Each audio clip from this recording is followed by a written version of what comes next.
Hello बच्चों, सभी लोगों को मेरा गुड मॉर्निंग।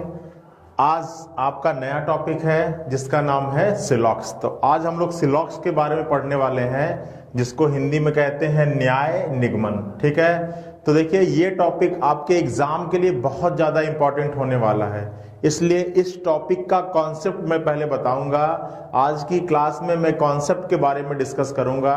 एक बार आप इस टॉपिक का कॉन्सेप्ट समझ लेंगे तो आप जब प्रश्नों को सॉल्व करेंगे तो आपको कोई दिक्कत होने वाली नहीं है। ठीक है, तो देखिए सिलॉक्स, जिसको हिंदी में क्या कहते हैं, न्याय निगमन कहते हैं। ठीक है, तो हम इन टाइप के क्वेश्चंस को वेन डायग्राम से सॉल्व करेंगे। ठीक है, पहले कोई भी कथन दिया गया होगा, हम उसका क्या बनाएंगे, वेन आरेख बनाएंगे और फिर चेक करेंगे कि जो हमारा निष्कर्ष है वो हमारे कथन का अनुसरण कर रहा है या नहीं कर रहा है। ठीक है, अच्छा एक बेसिक बात बताएं बच्चों कि सिलॉक्स के टॉपिक में जो भी आपको कथन दिया गया होता है, जैसे कहता है कि कुछ सड़क फूल हैं, कुछ फूल नदियां हैं, तो आपका जो कथन होता है वो व्यवहारिक रूप से सही नहीं होता है। जो आपका कथन दिया रहता है वो व्यवहारिक रूप से सही नहीं होता है, लेकिन हमको मान लेना होता है कि वो व्यवहारिक रूप से अगर एग्जामिनर कह रहा है तो क्या है, सही है। ठीक है,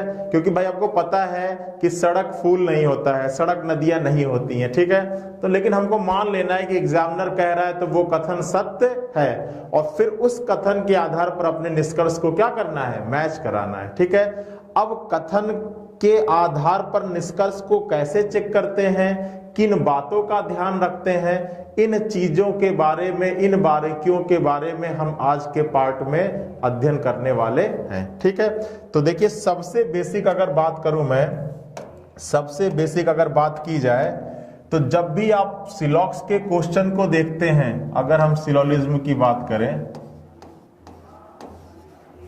सिलोलिज्म की बात करें तो जब भी आप सिलॉक्स के क्वेश्चन को देखोगे आप क्या पाओगे कि आपको स्टेटमेंट दिया रहता है, आपको कथन दिया रहता है, आपको स्टेटमेंट दिया रहता है जिसको आप कहते हो कथन, और इसी कथन के आधार पर कुछ आपको क्या दिया रहता है, कंक्लूजन दिया रहता है। इसी कथन के आधार पर आपको क्या दिया रहता है, कंक्लूजन दिया रहता है, जिसको आप क्या कहते हैं, निष्कर्ष कहते हैं। ठीक है, तो आप कहीं भी देखते होंगे कि सिलॉक्स के टॉपिक में एग्जाम में आपको कुछ कथन दिया रहता है और इस कथन के आधार पर कुछ निष्कर्ष दिया रहता है, और आपको ये चेक करना होगा कि जो निष्कर्ष दिया गया है वो हमारे कथन का अनुसरण कर रहा है या नहीं कर रहा है। क्योंकि आप विकल्पों में यही पाते होंगे कि आपसे कहता होगा कि बताइए पहला निष्कर्ष अनुसरण कर रहा है, दूसरा कर रहा है, दोनों कर रहा है, या दोनों नहीं कर रहा है, या तो पहला कर रहा है या दूसरा कर रहा है। ठीक है,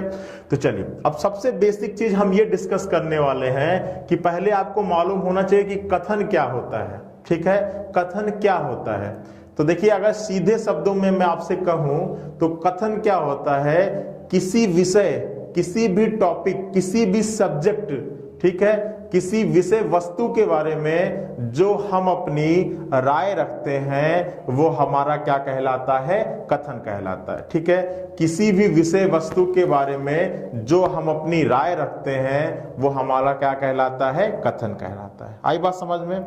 कथन क्या है कि किसी भी सब्जेक्ट के बारे में जो हम अपनी एडवाइस देते हैं, जो हम अपनी राय रखते हैं, वो हमारा क्या कहलाता है, स्टेटमेंट कहलाता है। ठीक है, अब जब मान लीजिए किसी विषय के बारे में हमने अपनी राय रखी, अब हमारी राय को सुनकर, हमारी बातों को सुनकर जो हमारे विद्यार्थी थे वो अपना क्या व्यक्त करते हैं, वो अपना कंक्लूजन व्यक्त करते हैं, वो अपना निष्कर्ष व्यक्त करते हैं। ठीक है, और उनका निष्कर्ष किसके आधार पर होता है, मेरे दिए गए कथनों के आधार पर होता है। ठीक है, तो आपको समझ में आ गया होगा कि स्टेटमेंट क्या होता है, कि किसी भी विषय के संदर्भ में, विषय या वस्तु के संदर्भ में जो हम अपनी राय रखते हैं वो हमारा क्या कहलाता है, कथन कहलाता है। ठीक है, अब जैसे मैंने ठीक है, मैंने किसी व्यक्ति के बारे में मैंने किसी व्यक्ति का जीवन परिचय आपको दिया। ठीक है, जैसे मान लीजिए कोई व्यक्ति है, कोई भी नाम ले लेते हैं, मान लीजिए एक व्यक्ति है सुरेश है, और सुरेश के बारे में, सुरेश का जीवन परिचय मैंने अपने विद्यार्थियों को बताया। ठीक है, अब समझिएगा, अब जब सुरेश का जीवन परिचय मैंने अपने विद्यार्थियों को बताया तो मान लिया कि मैंने सुरेश के 2 गुण बताए, 2 गुण बताए और वो दोनों गुण क्या बताए, अच्छे बताए।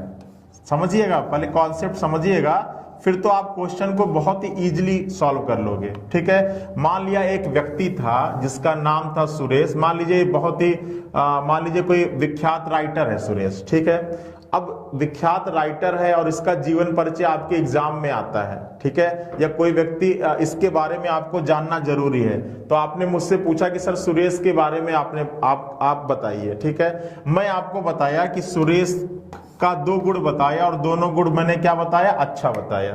तो अब ये बताइए कि अगर मैं सुरेश के दोनों गुण को अच्छा बता रहा हूं तो जब आपसे कोई सुरेश के बारे में पूछेगा तो आप भी क्या बताओगे, अच्छा ही बताओगे। आ रही बात समझ में? मैंने आपको अच्छा बताया तो आप मेरे विद्यार्थी हो, और अगर आपसे कोई पूछेगा सुरेश के बारे में तो आप भी क्या बताओगे, अच्छा बताओगे। भाई मैंने अच्छा बताया तो आप खराब तो नहीं बताने लगोगे ना। जो मैं अपना स्टेटमेंट दूंगा उसी आधार पर आप अपनी राय व्यक्त करोगे, आप अपना कंक्लूजन निकालोगे। ठीक है, तो अगर मैं आपको अच्छा बता रहा हूं किसी व्यक्ति का जीवन परिचय, तो आप भी अगर आपसे भी कोई पूछेगा तो आप किस निष्कर्ष पे पहुंचोगे, आप भी इसी निष्कर्ष पे पहुंचोगे कि सुरेश का जो जीवन परिचय है वो क्या है, अच्छा है। ठीक है, चलिए अब समझिएगा ध्यान से जो मैं क्या समझाना चाह रहा हूं। ठीक है, अच्छा, अब इस बार मैंने सुरेश का जीवन परिचय जो आपको बताया, सुरेश का जीवन परिचय बताया, और वो जो दोनों मैंने बताई, इस बार तो मैंने इसकी अच्छाई बताई, अब दूसरी बार जो मैंने बताई इसकी बुराई बताई आपको। ठीक है, इसकी क्या बताई, बुराई बताई। ठीक है, कि सीवन जो सुरेश का व्यक्तित्व है वो अच्छा नहीं है, वो क्या है, खराब है। ठीक है, तो ये बताइए कि जब अच्छाई बताई और यहां पर मैं सुरेश का जीवन परिचय के बारे में बुराई बता रहा हूं। ठीक है, तो अब अगर आपसे कोई पूछेगा तो मैंने अच्छा बताया था तो आप अच्छा बताओगे, और जब मैंने खराब बताया तो आप भी क्या बताओगे, खराब ही बताओगे। ठीक है, तो सीधी सी बात है कि हम निष्कर्ष अपने कथन के आधार पर देते हैं। अगर कथन अच्छा होगा तो हम निष्कर्ष भी अच्छा देंगे, और अगर कथन खराब होगा तो निष्कर्ष भी क्या देंगे, खराब देंगे। ठीक है, अच्छा ये बताइए कि अगर हम किसी के बारे में केवल अच्छा बता रहे हैं तो आप निष्कर्ष तो इसी कथन के आधार पर ही होगा ना, इसी कथन के आधार पर ही होगा, तो आप अपने मन से तो खराब बताने नहीं लगोगे। अगर आपका स्टेटमेंट आपको किसी व्यक्ति के बारे में, किसी व्यक्ति की केवल अच्छाइयां बताई जा रही हैं, तो आप भी जो कंक्लूजन निकालोगे या इसका जीवन परिचय कभी आपसे पूछा जाएगा तो आप क्या बताओगे, अच्छा ही बताओगे। और अगर मैं किसी की बुराई आपसे बता रहा हूं, किसी के बारे में आपको खराब दे रहा हूं, खराब बता रहा हूं, तो आप जिस कंक्लूजन पे पहुंचोगे वो किस पे पहुंचोगे, खराब पे ही पहुंचोगे। ठीक है, तो सीधी सी बात है कि जो आपका कथन होता है वो 2 टाइप का हो सकता है, वो पॉजिटिव भी हो सकता है और वो निगेटिव भी हो सकता है। जब किसी के बारे में हम अच्छा बताएंगे तो वो कथन हमारे लिए पॉजिटिव हो सकता है, और जब किसी के बारे में हम खराब बताएंगे तो वो कथन हमेशा क्या हो सकता है, निगेटिव हो सकता है। ठीक है, अब ये समझिएगा, अगर हम किसी के बारे में पॉजिटिव बता रहे हैं तो आपका निष्कर्ष भी हमेशा क्या होगा, पॉजिटिव ही होगा, कभी भी निगेटिव नहीं होगा। ये बात समझिएगा, अगर किसी के बारे में हम पॉजिटिव बता रहे हैं तो हमारा निष्कर्ष भी हमेशा पॉजिटिव ही सही होगा, कभी भी निगेटिव नहीं सही होगा। ठीक है, और अगर हम किसी के बारे में निगेटिव बता रहे हैं तब हमारा जो निष्कर्ष होगा वो हमेशा निगेटिव ही सही होगा, कभी पॉजिटिव सही नहीं होगा। आई बात समझ में? ठीक है, तो सीधी सी बात है कि कथन में जैसी जानकारी दी गई होती है निष्कर्ष हमेशा हम वैसा ही निकालते हैं। ठीक है, चलिए तो हम टेबल बना लेते हैं फटाफट।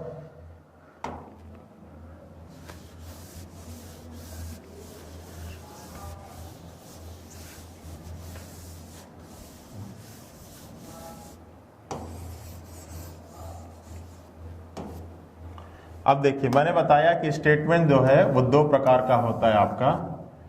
एक होता है पॉजिटिव जिसको कहते हैं सकारात्मक या अच्छा, और दूसरा होता है निगेटिव निगेटिव, जिसको कहते हैं नकारात्मक या गंदा या खराब। ठीक है, अब देखिए पॉजिटिव दो प्रकार का होता है, एक होता है सम और दूसरा होता है ऑल। और निगेटिव भी दो प्रकार का होता है, एक होता है सम और एक होता है ऑल। ठीक है, चलिए अब देखिए मैं क्या एग्जांपल ले रहा था, मैं सुरेश का एग्जांपल ले रहा था। ठीक है, अच्छा ठीक है। अब देखिए आपको एग्जाम में कहा गया कि आप सुरेश के बारे में कोई पांच बिंदु प्रदर्शित करिए। ठीक है, आपसे एग्जाम में कहा गया कि कोई सुरेश के बारे में आप कोई उसका 5 गुण प्रदर्शित करिए, कोई 5 गुण प्रदर्शित करिए। ठीक है, समझिएगा बात को। ठीक है, आपसे पूछा गया किसी एग्जाम में कि सुरेश के बारे में कोई 5 गुण प्रदर्शित करिए। ठीक है, अब आप हमारे स्टूडेंट हो और आप मेरे पास आए और आप हमसे पूछे कि सर एग्जाम में सुरेश के बारे में 5 गुण लिखने के लिए आता है और आप हमको सुरेश का 5 गुण बता दीजिए। ठीक है, अब समझिएगा। अब मान लीजिए सुरेश का 5 गुण बताना था मुझे आपको और मैंने केवल 2 गुण बताया और 2 गुण मैंने क्या बता दिया, अच्छा बता दिया। 2 गुण मैंने क्या बता दिया, अच्छा बता दिया। ठीक है, बाकी 3 गुण के बारे में अभी मैंने आपको इंफॉर्मेशन नहीं दी। टोटल 5 गुण आपके एग्जाम में, समझिएगा एग्जाम्पल में लेके समझा रहा हूं। एक व्यक्ति था सुरेश, और सुरेश मान लीजिए कोई प्रख्यात राइटर है, ठीक है, कोई लेखक है, कोई वैज्ञानिक है, जिसका जीवन परिचय आपके एग्जाम में पूछा जाता है। ठीक है, अब आपके एग्जाम में आया कि सुरेश के गुण के बारे में कोई 5 बिंदु प्रदर्शित करिए। ठीक है, अब आप हमसे पूछे कि सर सुरेश का व्यक्तित्व के बारे में हमको बता दीजिए कोई 5 प्रॉपर्टी, इसके बारे में एग्जाम में पूछा जाता है। ठीक है, मैंने बताना शुरू किया और मैंने 5 में केवल 2 के बारे में बताया। ठीक है, अभी 3 के बारे में मैंने आपको बताया नहीं है। ठीक है, तो अब अगर इतनी जानकारी के आधार पर आपसे कोई पूछेगा कि सुरेश कैसा है, तो आप कहोगे कि सुरेश क्या है, अच्छा है। और कितना अच्छा है, थोड़ा अच्छा है। ठीक है, क्योंकि मैंने अभी 5 में केवल 2 के ही बारे में बताया है, इस 3 के बारे में बताया नहीं है।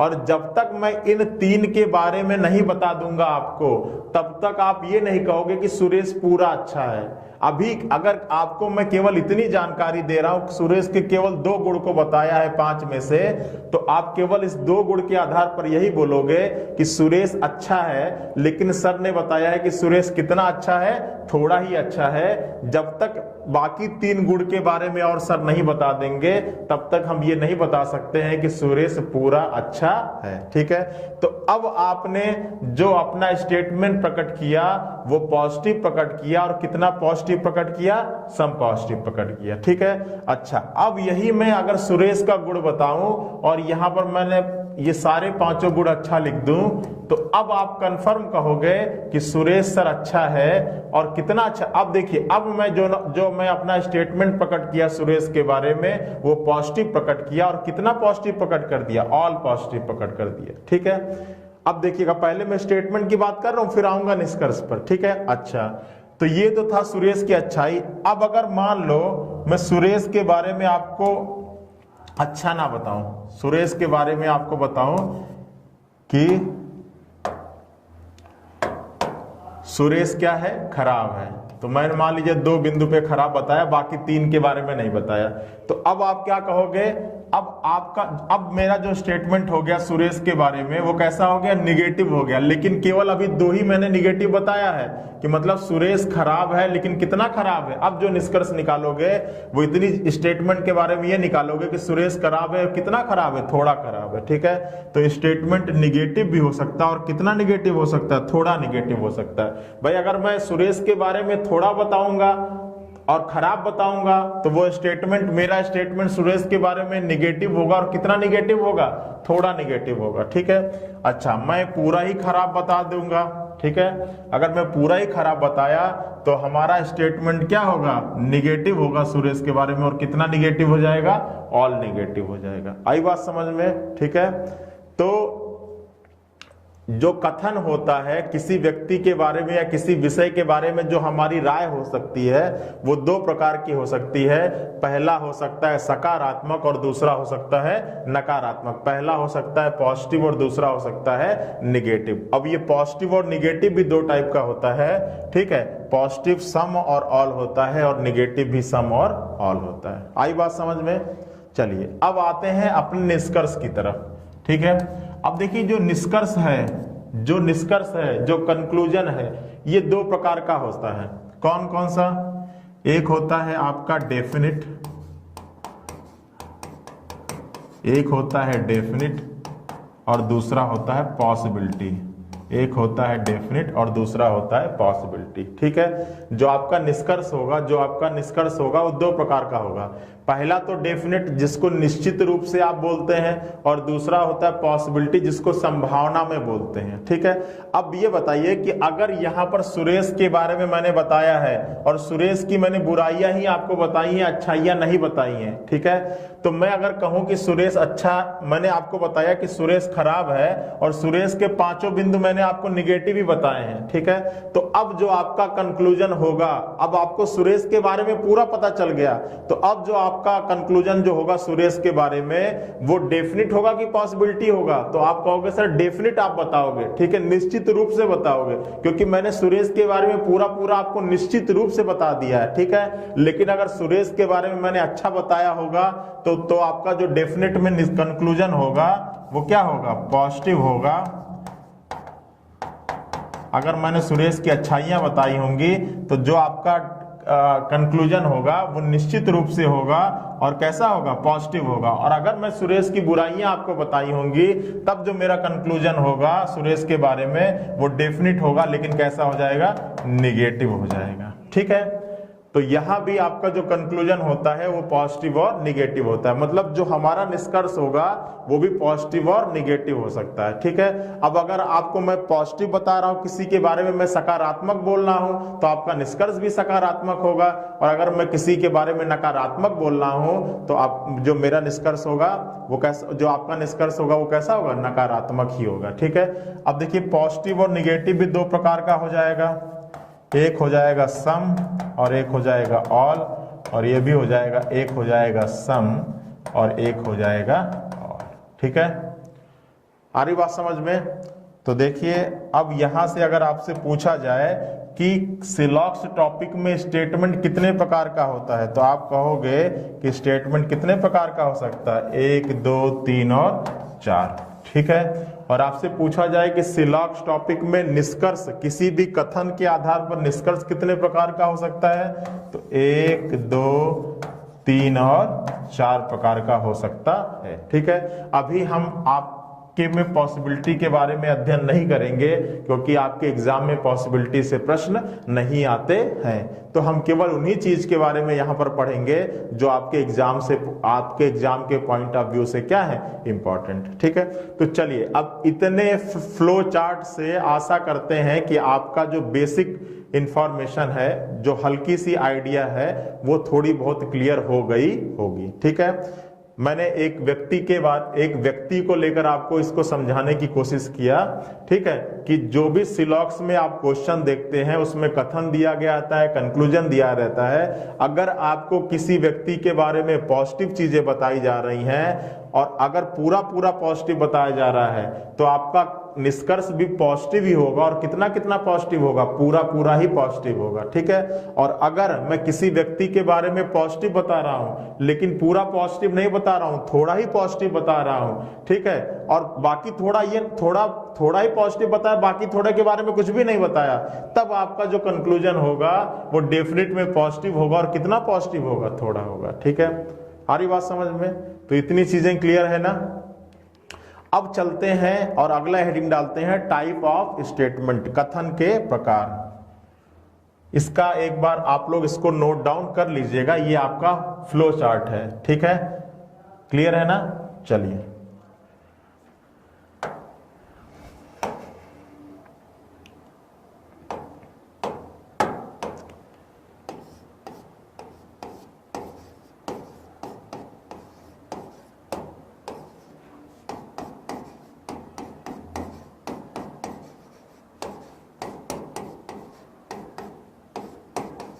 इसको कहते हैं कथन के प्रकार।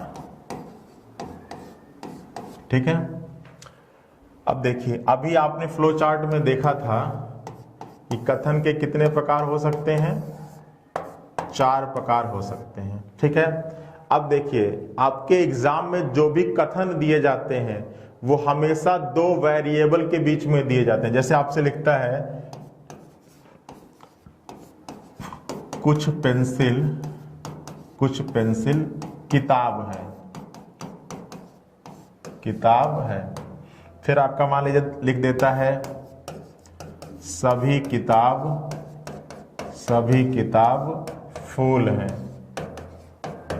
ठीक है, फिर आपका लिख देता है कुछ फूल पौधे नहीं हैं, कुछ फूल पौधे नहीं है। ठीक है, अब समझिएगा, यहाँ पे मैं कुछ चीजें आपको समझाना चाह रहा हूँ बेसिक। ठीक है, देखिए, अब देखिए ये आपका पेंसिल हो गया, ये किताब हो गया।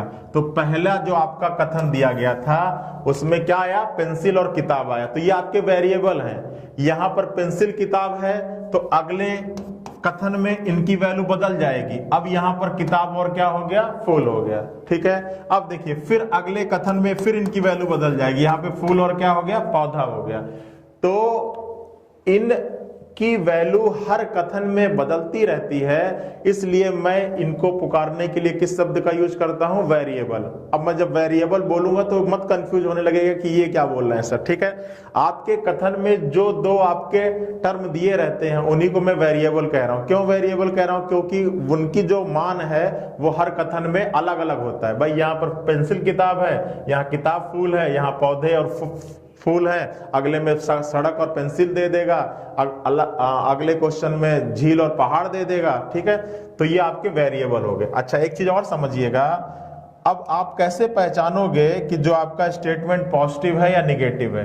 तो जिस शब्द में, जिस लाइन में नहीं वर्ड आ जाएगा तो वो स्टेटमेंट आपका कैसा हो जाएगा, निगेटिव हो जाएगा। ठीक है, जिस वाक्य में, ठीक है, जिस कथन में नहीं वर्ड मौजूद होगा वो कथन आपका निगेटिव होता है, और जिस सेंटेंस में नहीं वर्ड नहीं मौजूद होता है वो आपका क्या होता है, पॉजिटिव होता है। ठीक है, तो इतना क्लियर है कि पॉजिटिव और निगेटिव क्या होता है कि अगर कथन में नहीं वर्ड नहीं आता है तो वो आपका कथन पॉजिटिव हो जाता है, और अगर किसी कथन में नहीं वर्ड मौजूद होता है तो वो आपका क्या होता है, निगेटिव हो जाता है। जैसे ये आपका निगेटिव स्टेटमेंट है और ये दोनों पॉजिटिव स्टेटमेंट है। ठीक है, क्लियर होगा ना। तो चलिए, अब ये कुछ बेसिक चीजें मैं आपको बता रहा था, चलिए आगे चलते हैं।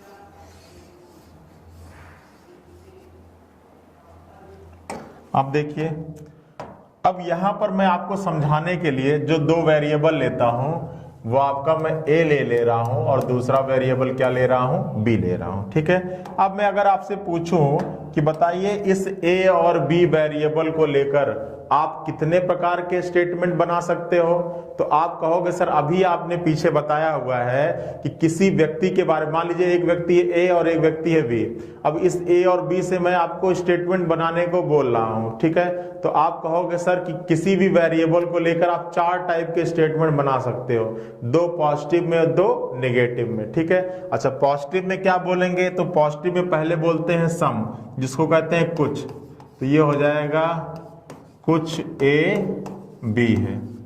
ठीक है, अच्छा दूसरा क्या होता है सम के बाद ऑल, तो जिसको कहते हैं सभी ए बी है, सभी ए क्या है, बी है। या इसको कहीं कहीं ये लिख देता है कि केवल बी ए है, क्या लिख देता है, केवल बी ए है।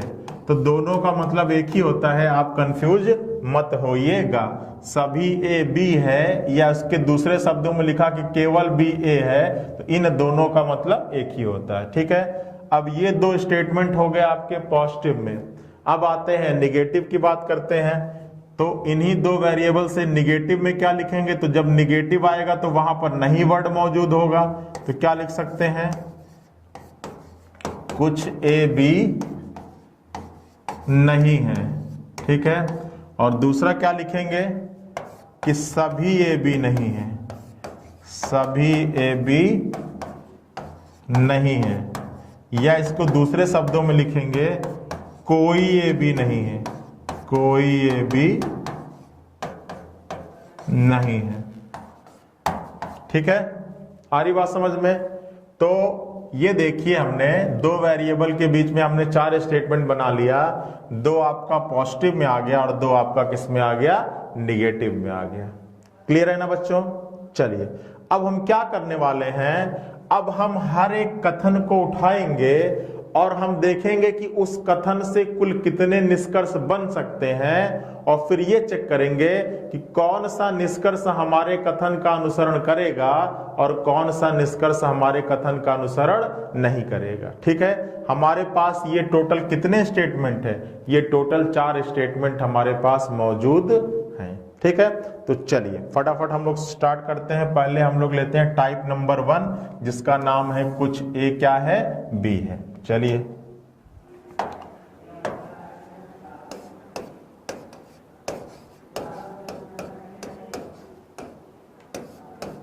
टाइप 1 पे आते हैं। कुछ ए बी है, जिसको लिखते हैं some A is B, some A is B, ठीक है। अब सबसे पहले हम इसका बनाएंगे क्या, वेन आरेख, ठीक है। सबसे पहले इसका वेन डायग्राम बनाते हैं। तो देखिए आपसे को दिया क्या गया है कि कुछ ए क्या है, बी है, ठीक है। तो चलिए ये आपका ए हो गया और ए का कुछ हिस्सा किसके पास है, बी के पास है। तो चलिए ए का कुछ हिस्सा ले लिया और वो किसके पास है, बी के पास है, ठीक है। अब आपको इस फिगर में दिख रहा होगा कि ए का इतना जो पार्ट है, इतना जो पार्ट है वो किसके पास है, बी के पास है, ठीक है। अच्छा एक चीज मुझे बताइएगा कि अगर मैं आपसे ये शब्द बोल रहा हूं कि कुछ ए बी है और इसके आधार पर मैं आपसे पूछूं कि क्या कुछ बी ए है, ये निष्कर्ष निकलेगा क्या? तो आप कहोगे कि सर अगर ए का कुछ हिस्सा बी के पास है तो बी का वही हिस्सा ए के पास भी तो होगा, तभी तो दोनों के बीच में सम का रिलेशन आएगा। तो अगर ऐसा पॉसिबल हो जाए कि जो आपका कथन दिया है एक वेरिएबल का दूसरे वेरिएबल से, अगर वही कथन अपने आप दूसरे वेरिएबल का पहले से भी निकलकर आने लगे, तो जो निष्कर्ष ए से बी के लिए सही होंगे वही सारे निष्कर्ष बी से ए के लिए भी क्या होंगे, सही होंगे, ठीक है। मतलब इस स्थिति में क्या होता है, इस स्थिति में होता है बोथ साइड सेम आंसर। क्या होता है, बोथ साइड सेम आंसर। इसका क्या मतलब है कि जो निष्कर्ष, भाई एग्जामिनर इस कथन के आधार पर आपसे ए से बी के लिए भी पूछ सकता है और बी से ए के लिए भी पूछ सकता है, ठीक है। तो जो निष्कर्ष ए से बी के लिए सही होंगे वही सारे निष्कर्ष बी से ए के लिए भी क्या होंगे, सही होंगे, ठीक है। चलिए अब देखते हैं कि इस कथन के आधार पर कितना निष्कर्ष बन सकता है। तो सबसे पहले हम आते हैं कंक्लूजन पर, ठीक है, जिसको आपको एग्जाम में क्या लिखा रहता है, निष्कर्ष, निष्कर्ष, ठीक है। अब देखिए इन दो वेरिएबल से कितने निष्कर्ष बनेंगे, तो मैंने बताया था डेफिनिट में 2 बनते हैं, पॉजिटिव और निगेटिव, और फिर पॉजिटिव और निगेटिव में 2 बनते हैं, सम और ऑल, और निगेटिव में भी सम और ऑल। तो पहला क्या होगा, पहला होगा कुछ ए बी है, दूसरा क्या होगा, सभी ए बी हैं, तीसरा क्या होगा, कुछ ए बी नहीं है, और लास्ट का क्या होगा, कोई ए बी नहीं है, कोई ए बी नहीं है, ठीक है। चलिए अब आपको बताना है कि इन दिए गए निष्कर्षों में से कौन सा निष्कर्ष हमारे कथन का अनुसरण करता है, ठीक है। तो चलिए आते हैं बेसिक चीज पर। ये पहले हमको ये बताइए कि ये जो कथन दिया गया है ये आपको पॉजिटिव दिख रहा है या निगेटिव दिख रहा है। ठीक है, तो आप सीधे सीधे देख के बता दोगे कि सर अभी जो आपका जो कथन है वो क्या है, पॉजिटिव है, सकारात्मक है। क्यों? क्योंकि इसमें कहीं पर निगेटिव वर्ड मौजूद नहीं है। ठीक है, अगर यहीं पर लिख देता कि कुछ ए बी नहीं है तब हमारा कथन कैसा हो जाता, तब हमारा कथन निगेटिव हो जाता। अभी हमारा कथन क्या है, पॉजिटिव है। ठीक है, चलिए अब मैंने आपको बताया था कि यहां पर मैं पॉजिटिव बोल रहा हूं, किसी के बारे में किसी की अच्छाइयां प्रकट कर रहा हूं। अच्छा, वो अच्छाइयां कितनी प्रकट कर रहा हूं, थोड़ी प्रकट कर रहा हूं या पूरी प्रकट कर रहा हूं?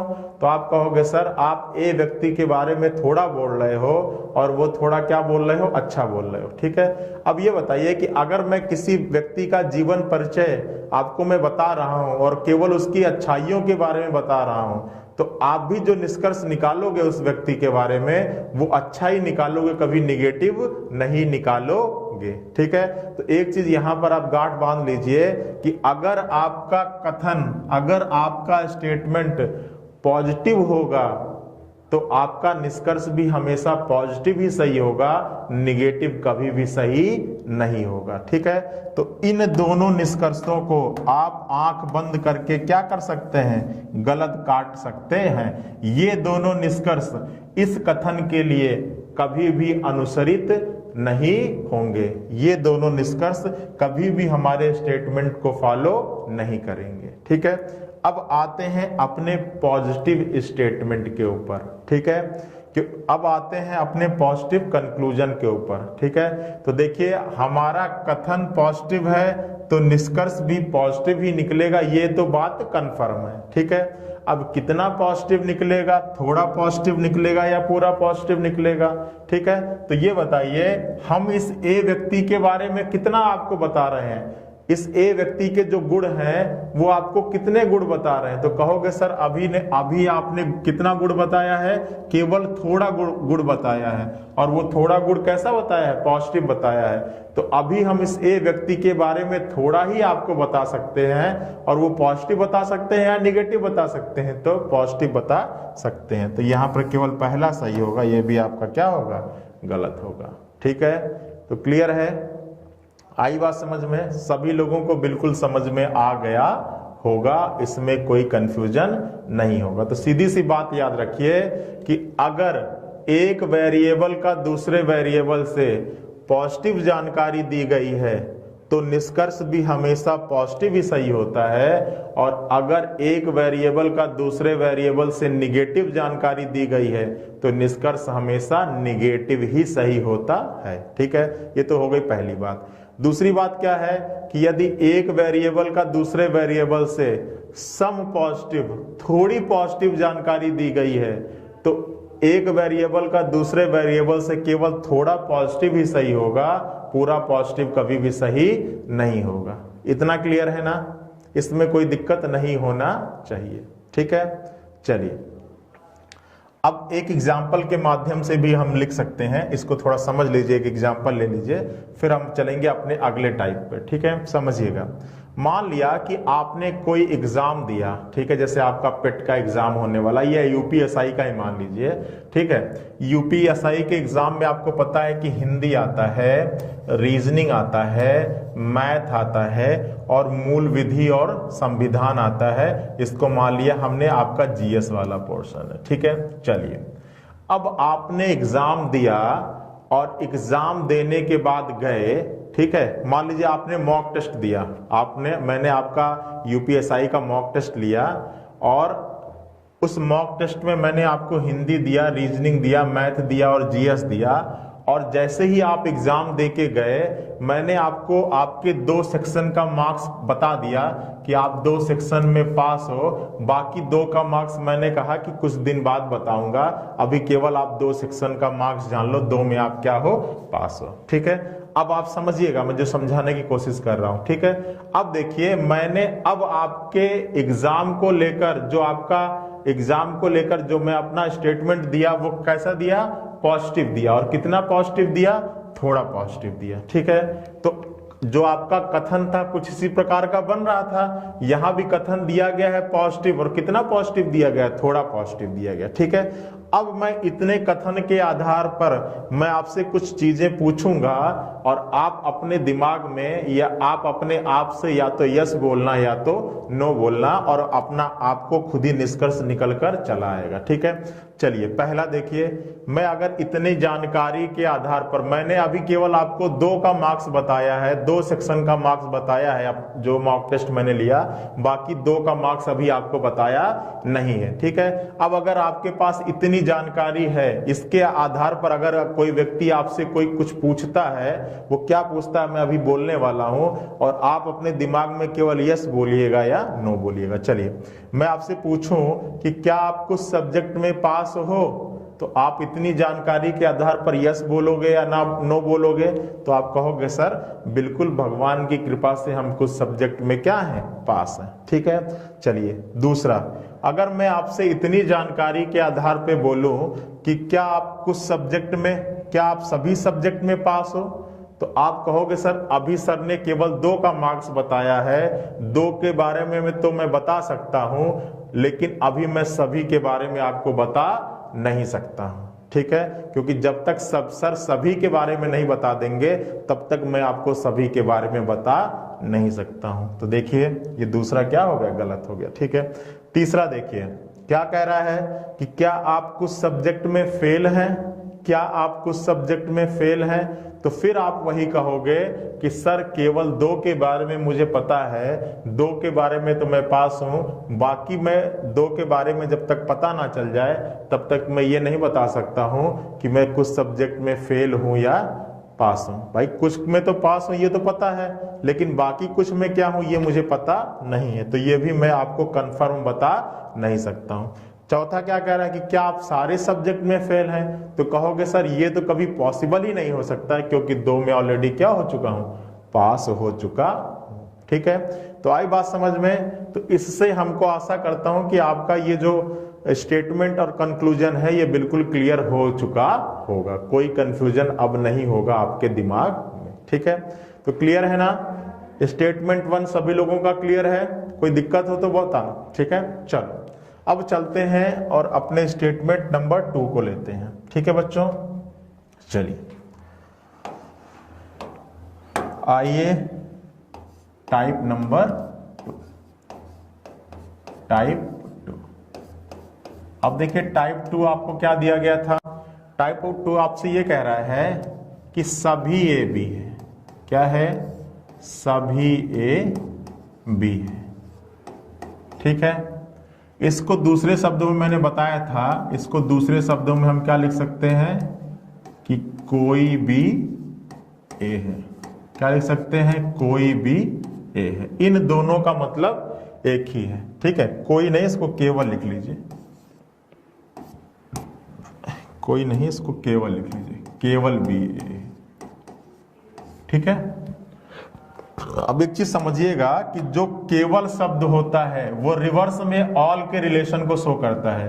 अगर कहीं पर लिख रहा है कि केवल बी ए है, तो इसका मतलब यह है कि सभी ए क्या है, बी है। जैसे अगर कहीं लिखा कि केवल पुस्तक मेज है, केवल पुस्तक मेज है, ठीक है, तो इसका मतलब ये होगा कि सभी मेज क्या है, पुस्तक है। इसका मतलब क्या होगा कि सभी मेज क्या है, पुस्तक है। ठीक है, तो ये आप कंफ्यूज मत होइएगा, जो केवल शब्द होता है वो उल्टे आल के रिलेशन को शो करता है। ठीक है, चलिए अब सबसे पहले इसका वेन आरेख बनाते हैं। तो देखिए ये ए हो गया, और ए का सभी हिस्सा, ए का कंप्लीट हिस्सा किसके पास है, बी के पास है। ठीक है, अब इस फिगर में दिख रहा होगा कि ए का कितना हिस्सा बी के पास है, ए का ये जो कंप्लीट पार्ट है ये कौन रखता है, बी रखता है। ठीक है, अब अगर मैं आपसे पूछूं कि इस कथन के आधार पर अगर आपसे बी से ए के बारे में कुछ पूछा जाए तो क्या निकलेगा, तो अगर सभी ए का सभी हिस्सा बी के पास है तो आप ये कहोगे कि बी का कुछ हिस्सा, भाई सभी ए बी है, तो इसका मतलब ये है कि कुछ बी क्या है, कुछ बी क्या है, ए है। इतनी जानकारी के आधार पे तो आप यही बोल पाओगे ना कि भाई अगर सभी ए बी है तो सभी ए के अंदर बी का कितना हिस्सा आ रहा है, कुछ हिस्सा तो आ रहा है ना, तो आप ये बोल सकते हो कि कुछ बी क्या है, ए है। इतनी बात समझ में आई? ठीक है, कि अगर आपका कथन ये दिया गया है तो इस कथन के आधार पर ये कथन अपने आप निकलकर आने लगेगा। ठीक है, तो अब यहां पर बोथ साइड सेम आंसर नहीं होगा, क्योंकि अब यहां पर जो निष्कर्ष ए से बी के लिए सही है वो सारे निष्कर्ष बी से ए के लिए सही नहीं होने वाले हैं। ठीक है, चलिए अब आते हैं अपने निष्कर्ष की तरफ। ठीक है, अब मैंने बताया था कि निष्कर्ष दो वेरिएबल के लिए कितने प्रकार का हो सकता है, 4 प्रकार का, 2 पॉजिटिव में और 2 निगेटिव में। ठीक है, और पॉजिटिव निगेटिव भी मैंने आपको बताया था क्या क्या होगा। तो पहला होगा कुछ ए बी है, दूसरा होगा सभी ए बी हैं, तीसरा क्या होगा कुछ ए बी नहीं है, नहीं है, और फिर क्या होगा कोई ए बी नहीं है, कोई ए बी नहीं है। ठीक है, चलिए अब फटाफट समझते हैं कि इस कथन के आधार पर कौन सा निष्कर्ष सही होने वाला है। ठीक है, चलिए तो देखिए अब यहां पे क्या कह रहा है कि सभी ए क्या है, बी है। ठीक है, ए का पूरा पूरा हिस्सा किसके पास है, बी के पास है। ठीक है, तो देखिए अब अगर मान लीजिए कोई व्यक्ति है, मैंने सुरेश का एग्जांपल लिया था कि कोई व्यक्ति है और मैं जब इसका जीवन परिचय आपको बता रहा हूं तो अब मैंने इसके गुण को बताया और जितनी भी प्रॉपर्टी थी, 5 प्रॉपर्टी मान लीजिए आपसे एग्जाम में पूछ रहा है, और 5 प्रॉपर्टी मैंने क्या बता दी, अच्छी बता दी। ठीक है, तो अब मैं इस सुरेश के बारे में पूरी जानकारी आपको दे रहा हूं, और वो पूरी जानकारी मैं आपको अच्छी दे रहा हूं या खराब दे रहा हूं, अच्छी दे रहा हूं। तो ये बताइए कि अगर किसी व्यक्ति के बारे में आपको सब कुछ पता है, ठीक है, तो आपसे अगर कोई व्यक्ति कुछ भी पूछे उस व्यक्ति के बारे में, ठीक है, कि उसका कैसा स्वभाव है, वो क्या झगड़ालू है, तो आप कहोगे सर बिल्कुल नहीं। वो क्या लड़ाई करने वाला है, तो वो आप कहोगे सर बिल्कुल नहीं। ठीक है, वो क्या पढ़ने में अच्छा है, तो आप कहोगे सर बिल्कुल अच्छा है। ठीक है, तो अगर उस व्यक्ति के बारे में मैं चाहे आपसे 1 क्वेश्चन पूछूं, चाहे आप 2 क्वेश्चन पूछूं, चाहे मैं आपको 10 क्वेश्चन पूछूं, चाहे मैं आपसे कितना भी पूछूं, आप उसके बारे में थोड़ी इंफॉर्मेशन दोगे वो भी अच्छा दोगे, और पूरी इंफॉर्मेशन दोगे वो भी कैसा दोगे, अच्छा दोगे, क्योंकि मैं आपको कैसा बताया हूं उस व्यक्ति के बारे में, अच्छा बताया हूं। ठीक है, तो सिंपल सा ये है कि अगर किसी व्यक्ति के बारे में आपको पॉजिटिव जानकारी है तो उस व्यक्ति के बारे में निष्कर्ष भी आप पॉजिटिव ही निकालोगे, और अगर किसी व्यक्ति के बारे में निगेटिव जानकारी है तो उसके बारे में निष्कर्ष भी कैसा निकालोगे, निगेटिव भी निकालोगे। ठीक है, लेकिन अगर जानकारी पूरी है तो जो पॉजिटिव में आप निष्कर्ष निकालोगे वो थोड़ा भी पॉजिटिव निकालोगे और पूरा भी क्या निकालोगे, पॉजिटिव ही निकालोगे।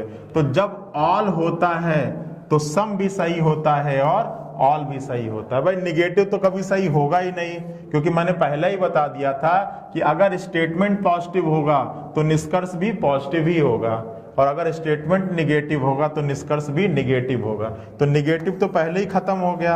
अब आते हैं पॉजिटिव में, तो अगर यहां पर ऑल पॉजिटिव होगा तो ऑल के केस में सम भी सही होगा और ऑल भी सही होगा, और अगर यहां पर सम का केस होता तो केवल सम सही होता, ऑल सही नहीं होता। आई बच्चों बात समझ में? अच्छा, एक बेसिक एग्जांपल और ले लेते हैं। मैंने बताया था आपके वही एग्जाम वाला कि अगर आप कोई एग्जाम देने गए और मान लीजिए एसआई का ही एग्जाम दे रहे हो, उसमें मैथ आती है, रीजनिंग आती है, इंग्लिश आती है, सॉरी इंग्लिश नहीं आती ना, आपका हिंदी आता है। ठीक है, चलिए मैथ आती है, रीजनिंग आती है, हिंदी आती है और जीएस आती है। ठीक है, और अब मैं आपको इस एग्जाम के बारे में कितनी जानकारी दे दिया, कितनी जानकारी दे दिया, पूरी जानकारी दे दिया, और वो पूरी जानकारी कैसे दे दिया, पॉजिटिव दे दिया कि बेटा लोग अब आप लोग पास हो गए हो, और कितने सब्जेक्ट में पास हो गए हो, पूरे सब्जेक्ट में पास हो गए हो। अब मैंने जो मॉक टेस्ट लिया था उस मॉक टेस्ट का रिजल्ट पूरा ही घोषित कर दिया और मैंने बता दिया कि आप मैथ में भी पास हो, रीजनिंग में भी पास हो, हिंदी में भी पास हो और जीएस में पास हो। सभी सब्जेक्ट में आपका जो नंबर है वो बहुत ही बेहतरीन है। ठीक है, अब देखिए, अब आपको जो जानकारी दे दिया वो कैसी दे दिया, पॉजिटिव दे दिया। और कितनी पॉजिटिव दे दिया, पूरा ही पॉजिटिव दे दिया। ठीक है, अब फटाफट आप निष्कर्ष पर आइएगा। ठीक है, आप अपने माइंड में या तो यस बोलिएगा या तो नो बोलिएगा। ठीक है, चलिए, पहला मैं आपसे पूछूं कि क्या बच्चों इतनी जानकारी आधार पर बताओ कि क्या आप कुछ सब्जेक्ट में पास हो, तो बिल्कुल आप सीना तान के कहोगे सर बिल्कुल मैंने एकदम टॉप कर दिया है, मैं कुछ सब्जेक्ट में बिल्कुल क्या हूं, पास हूं। ठीक है, मैं आपसे पूछूं कि क्या सभी सब्जेक्ट में पास हो, तो कहोगे सर इसमें डाउट क्यों कर रहे हो, आपने इतना बढ़िया पढ़ाया था कि मैं सभी सब्जेक्ट में क्या हो गया हूं, पास हो गया हूं। ठीक है, चलिए, फिर मैं कहूं कि क्या कुछ सब्जेक्ट में फेल हो, तो कहोगे सर जब सारे में पास हो चुके हैं तो फेल होने की तो कोई गुंजाइश ही नहीं है। ठीक है, तो आप पढ़ाते ही इतना अच्छा हो कि फेल तो मैं हो ही नहीं सकता हूं। ठीक है, और मैं आपसे कहूं कि क्या आप सारे सब्जेक्ट में फेल हो, तो आप कहोगे सर ये तो